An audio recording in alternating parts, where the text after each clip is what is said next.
Good morning. Welcome to the Growing Monarch, where we are growing. I got this old table saw.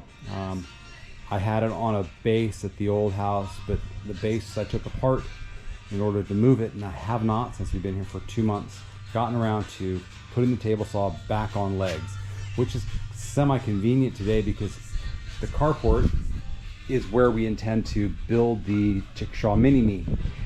As you can see, we have lumber. So we hooked up the cart to the lawn tractor, which needs some work done on the mower for it to be mower again. And we put the table saw on it, and now we have a portable table saw. Yay. Not for long, but that's okay. So I've started making cuts, and I'm stacking them all up.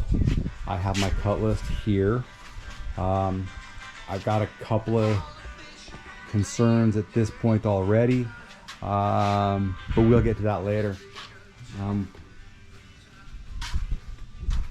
So that's what we're at now. I could sit here and I could put you up on a pedestal up over here, and you can sit here and watch me saw for hours. But no, I'm not gonna waste your time to have you watch me buzz 2x4s across the table saw. Just kind of boring, repetitive. I'm gonna cut. Anyway, we'll get back with you after I have a bigger pile of cut over there, and hopefully I'll be about done. So we'll catch back with you after I'm done cutting. The progress so far. Everything is labeled. Everything is resting in peace, apparently. It says RIP. That meant it was the 2x4, and I had to rip it in half to get my pieces. The ones that are solid full 2x4s are over there. So I stacked the ones I needed to rip over here. And this is only rips for the... This is just for the Chickasha Mini-Me. Awesome. The rest of the stack of 2x4s, I'm gonna have to count to make sure I still have enough left for the sheep shawl. Hope so. I don't remember my list of how many was for what, how many was for the other. For some reason 14 comes into my brain. Yeah, but I don't remember if it was 14 for this one and 24 for the other one. I got 38. I think it was 14 for the Mini-Me because it's smaller and narrower. Right. So yeah. I'm going to take a walk. 1, 2, 3, 4, 5, 10, 15, 16, 17, 18, 19, 20, 21. I'm going to take a walk down and see the piggies. Okay, and I have 23 left, so... That's good. I hear the lawnmower in the distance, and it semi makes me want to go mow, but without the riding lawnmower, I don't know. It does send me into throes of sneezing. Oh good, I see them going over to the water and drinking, so that's a good sign.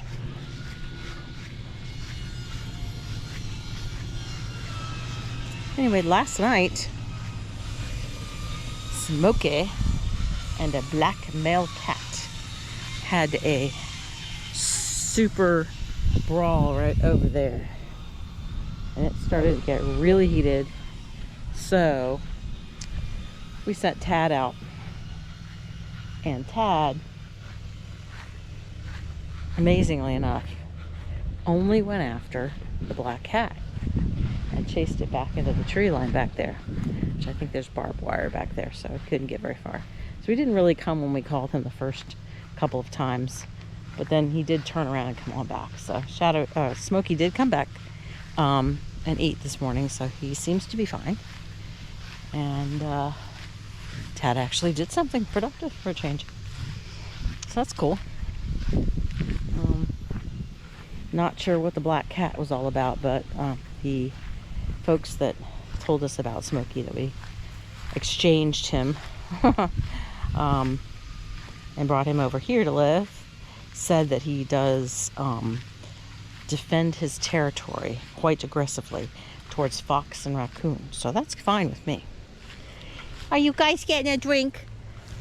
Come on, we got getting a drink. Oh, well, Peggy's getting a drink. Oh, thirsty piggies. Is it working? Is it coming out okay? Huh? Yeah, yeah.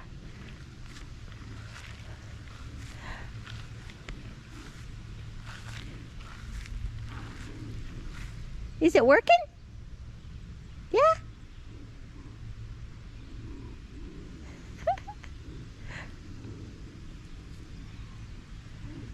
You know, just chew on it, huh?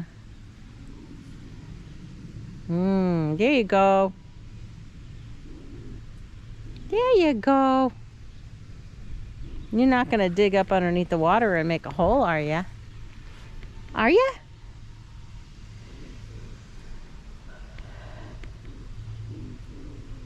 You're gonna lay underneath it and get all wet. You know, there's another one on the other side, big one. Did you know that? There's 2 spouts. There's 2 spouts. Bye. You're gonna hide.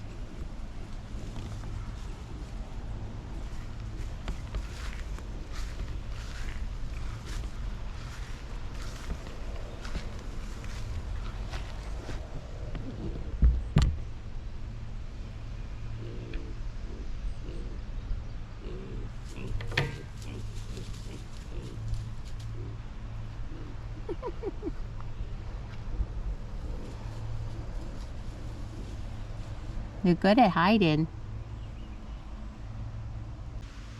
Where they're hiding.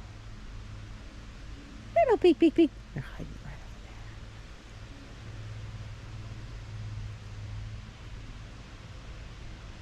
This is a cool tree.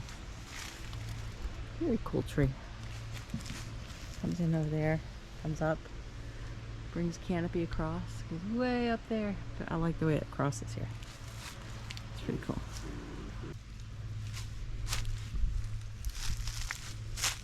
You're so sneaky.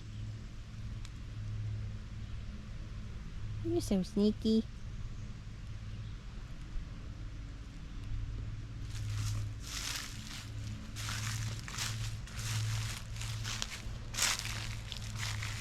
I can't see you at all.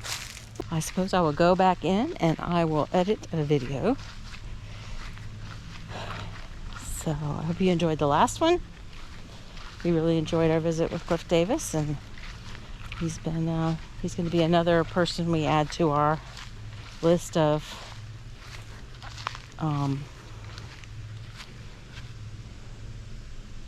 folks we learn from, folks we ask questions of, and always growing. So if you're not growing and learning, I mean, isn't that what it's all about, right? Just because you graduate from whatever school level you went through does not mean you're not still learning in the school of life, as they call it. So we are having burnt ends for dinner. I have a 4 and almost half-pound chunk of pork belly that came from our pig. I'm going to cut it up into some cubes. So if you hang on a second, get the pork off my hands, I'll adjust the camera and you can watch what I'm doing.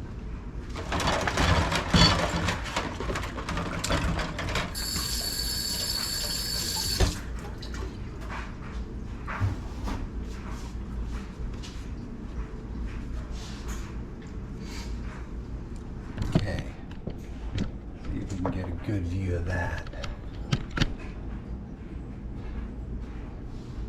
Yeah, it's a little crooked, but you know, life goes on. So we are going to cut this into about 1.25 or 1.5 inch squares.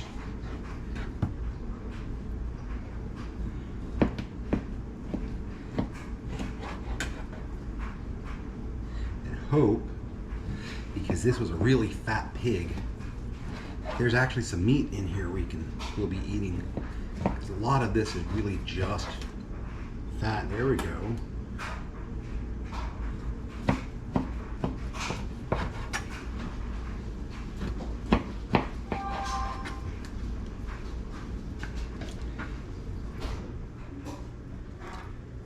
that one, that's going to be pretty fatty, but we'll see how it turns out. It's all going to go in the smoker for a couple of hours.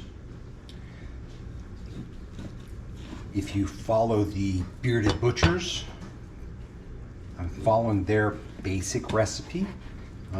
I do not have any of their Hollywood seasoning.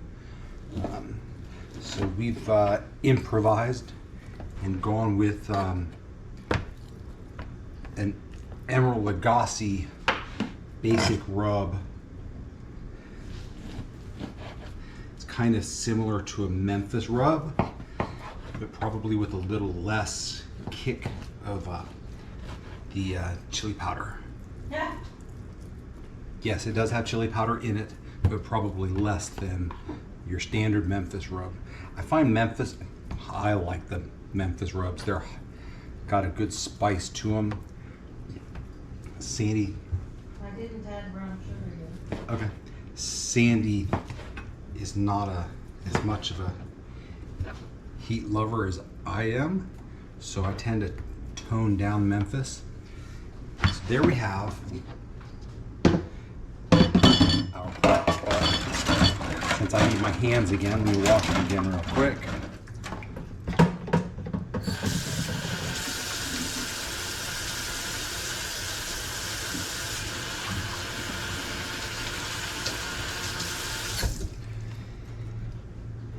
So I have to get my hands into the rub, and then I will be washing for a third time.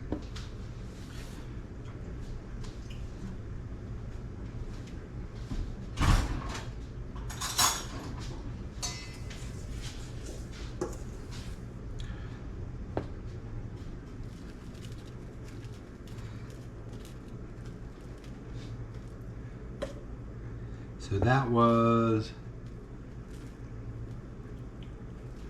about 2 tablespoons. This is a pretty decent size actual tablespoon, not a measurement spoon tablespoon, but this is my big soup spoon. So that was about 2 of them, maybe 2.5 because that doesn't have any on it. All right, we're gonna go with 3 because I gotta roll them around. Save that for later.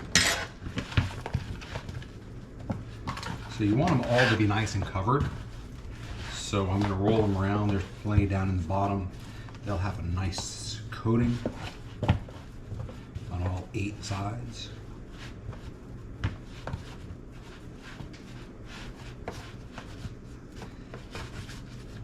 And these are going to just rest here. I will put the lid on, make sure we don't get any dog hair in it because we don't like deep dog hair. And our 2 dogs tend to like to shed. So I will be covering them as soon as I wash my hands for the 3rd time. One of the things you don't see on a lot of videos, people cooking food, the stopping to pause and wash their hands. I don't like playing with pork and then not washing my hands to play with anything else, so hang on.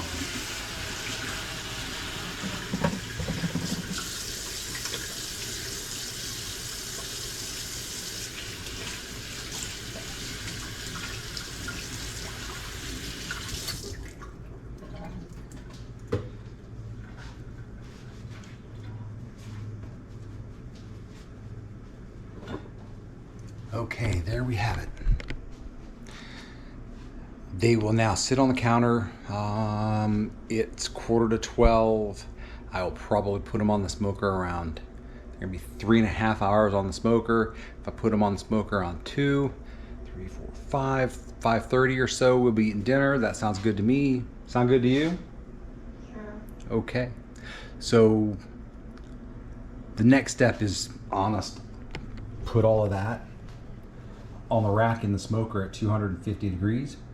I'll be using hickory straight from our old house, the Tiny Monarch. We chipped a whole bunch of hickories and I kept a bag full of hickory just for smoking with. Okay.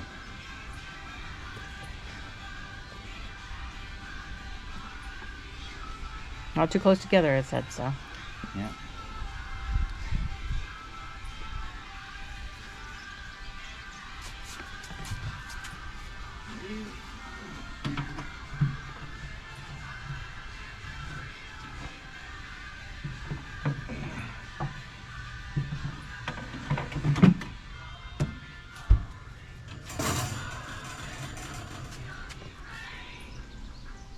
Ooh, that one looks like it's gonna fall off.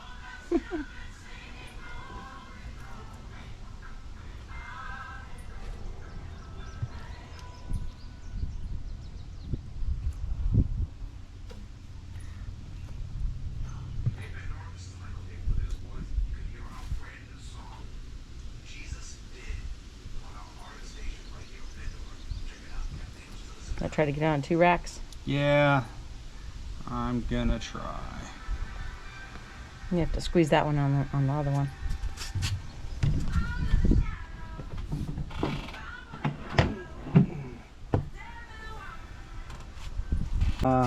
Currently at 115. It'll take probably 10 more minutes to get up to 100 or to 250. Sorry. And that's where it will stay for the next hour before I spritz it with some apple cider vinegar, and it's supposed to be apple juice, but we don't have any apple juice, so I'll probably just soften it with a little sugar water. It's all apple juice really is anyway. And then a second hour of just smoking. Then we'll get back with you after that, because that's when we pull it off the smoker and put it in its sauce and then put it back in the smoker. So in the meantime, I've laid out stuff and I'm getting started on the build.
The wire is now on. So there's this overlap here, which they could get their foot stuck in. Harry is now consulting the instructions to see if he can tell if there is a perch board or some sort of board that's going to go across there for one thing or another, or if there's a suggestion on there as to what is supposed to be done in that spot. And he's grinning. Because the nest boards go this direction, so I was right in the way I put my split. So what goes over top of that overlap? One of the perch rods. Okay, so we don't need to do anything about that. So we need to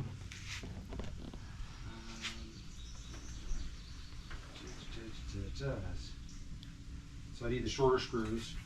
Those are in there.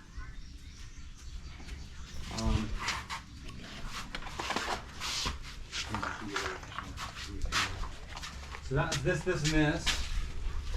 They go at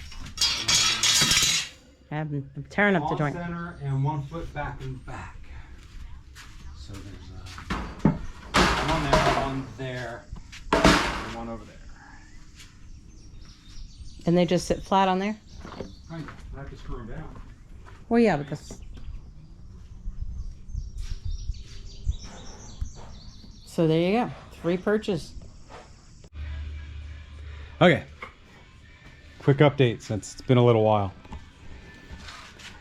Got tired of crawling around on the floor, so I lifted it up on top of the sawhorses. Followed the instructions on building the legs. It's a 2x4 and a 2x4. It makes an L shape, as you can kind of see. This one and this one is an L shape. This is the reference 5-inch side that points in the same direction as your runners. I found it seemed easier to put the corner bracket on. I guess I'm missing a couple of screws before the little elbow brackets.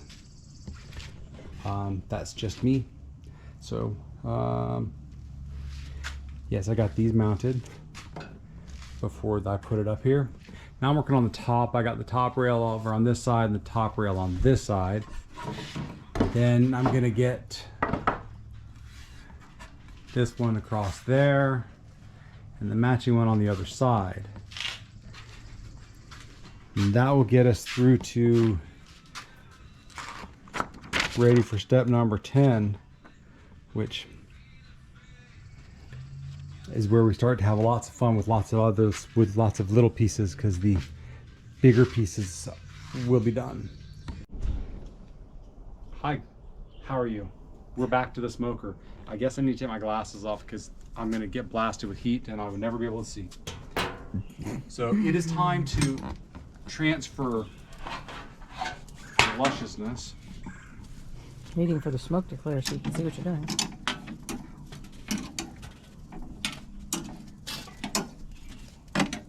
Fabulous.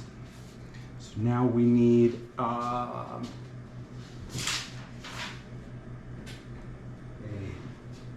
quarter of a cup of honey drizzled over the top of this.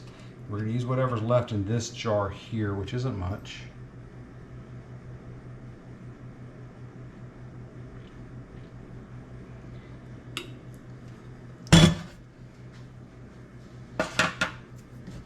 And then we're going to take this jar here and drizzle a little more. That's about a quarter cup.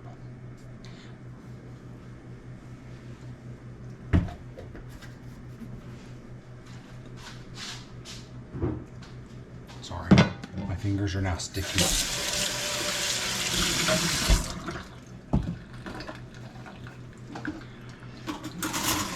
A tablespoon-ish of brown sugar.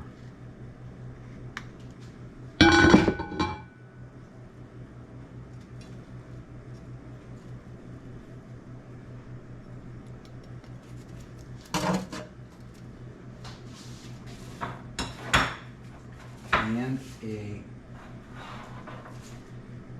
half a stick of butter.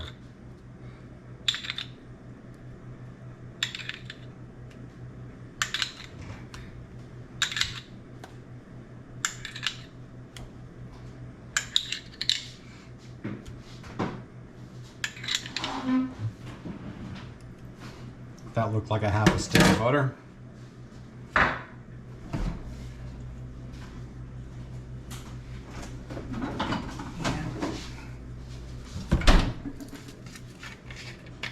much did it say? About a half a cup of barbecue sauce. That looked like a half a cup. Just for good measure. There we go. Now,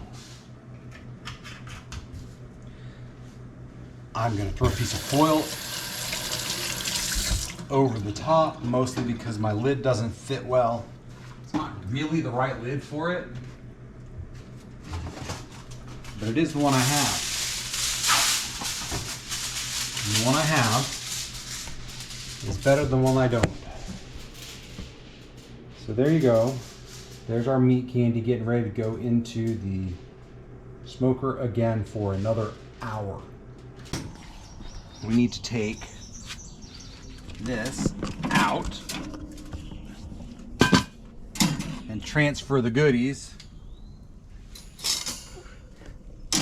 back to here. Whoop, get in there. Come on. In there.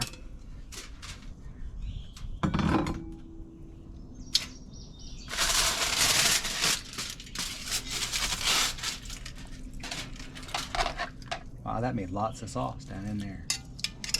Watch your feet.